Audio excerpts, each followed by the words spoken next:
Hey, what's up everyone? Welcome to the channel. Today we've got another video coming at you for the pre-season of Season 4 of the Overwatch League, and this one is a general predictions video.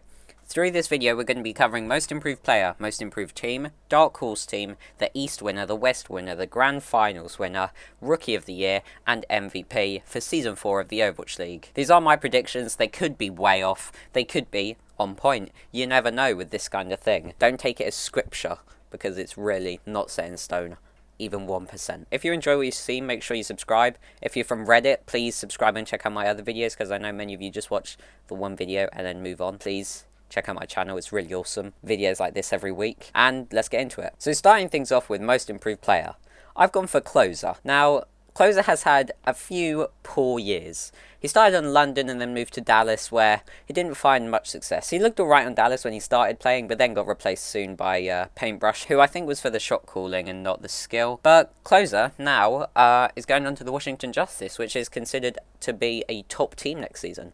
And I think he's going to have really improved, because we've heard rumours that Packing 10 wanted Closer for last season, and that gives me faith that if Closer is on a decent team, he'll be able to perform to higher levels than what we've seen from him so far. Yeah, sure, it's all rumours and stuff, but I have faith in Closer that being surrounded by good players will really show his good qualities and great play. Now for the most improved team. For this, I've gone for quite a traditional one, the Dallas Fuel. Dallas has not had a good season yet, but with this roster, it's their chance. They've never been considered a top team, and now they're jumping straight into being top 5 North America in most people's eyes. The Dallas Fuel is in the conversation for best team this year, and the fact that they used to be a poor team literally just gives them this spot. I was also thinking possibly Chengdu could go in this position, as I think they will be really good next season, as you'll see from one of the other awards I've got coming up. But Dallas Fuel I think is even more improved, as Chengdu's always been kind of middle of the pack in their own zone, doing what they like, and it's less of an improvement while they could still be a top team. Alright, now we've got the dark horse team, and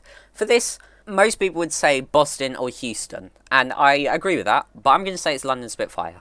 Now, I think London will actually be able to consistently go quite far in tournaments, whereas I think Boston and Houston will really be up and down teams.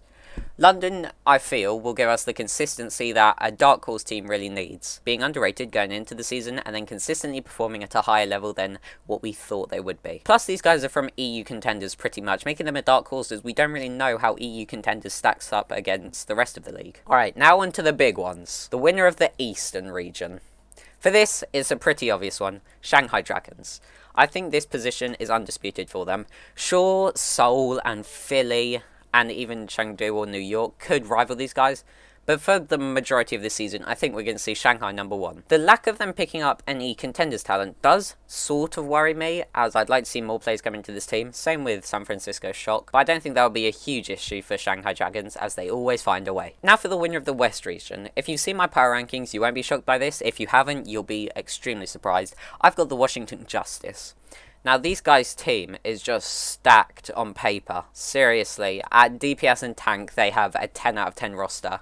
Support is the only place you have worries, and if they turn out to be good, these guys will be extremely consistent, extremely dominant. If Washington performs at the level that their roster implies, then we are going to see a Grand Finals winner without a doubt. But that is still a big question mark, which is why I'm putting my Grand Finals winner as Shanghai Dragons. I just have more faith in the Shanghai Dragons from a pre-season point of view, as Washington has many unknowns. For me, Grand Finals winner can definitely be a big question mark, as we saw with Seoul Dynasty coming in and making the Grand Finals last time. No one really expected that, so this isn't a very important position, being the Grand Finals winner. Sure, it determines the entire outcome of the season, but the more consistent view you look at is the regular season performance, which, as we saw last year with Seoul Dynasty, who made the finals, wasn't that great. You really expected Shanghai to be in the Grand Finals there. But here I'm saying Shanghai Dragons wins the Grand Finals, as I think they have the consistency needed to win it throughout the season, and also when it comes to the big games.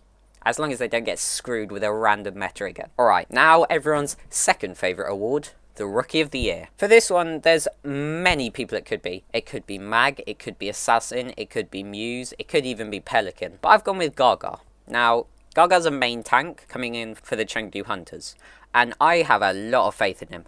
I personally think Gaga will start on every hero, even Wrecking Ball, but I know that's not really a given, because Ameng wouldn't be there if it wasn't for the Wrecking Ball, let's be honest. He should be a Wrecking Ball one-trick. The reason Gaga's going to be so good this season, though, is it really gives Chengdu a new dimension. They can actually play meta. They don't have to always run ball, and that is going to be such an improvement for this team. And I think that is how you win these awards. Single-handedly turn your team around, and I think Gaga can do that with the Chengdu Hunters by allowing them to run meta compositions at a very high level. Alright, finally we've got the biggest award of them all, the MVP. Some say this is bigger than the Grand Finals winner. I disagree, but some say it. And the obvious answer here is Decay, but I have a reason to not pick him. Now, the caster Bren has been saying this for a while now, and I'm starting to agree with him. Hit scan is not that important of a position. While obviously you want a good hit scan player to be a top team, it's really not necessary. We're seeing more and more hit scan players just being shut down by the skill of other positions, and hit scan is just becoming a harder and harder role to pop off on, which is why I'm not picking Decay for this.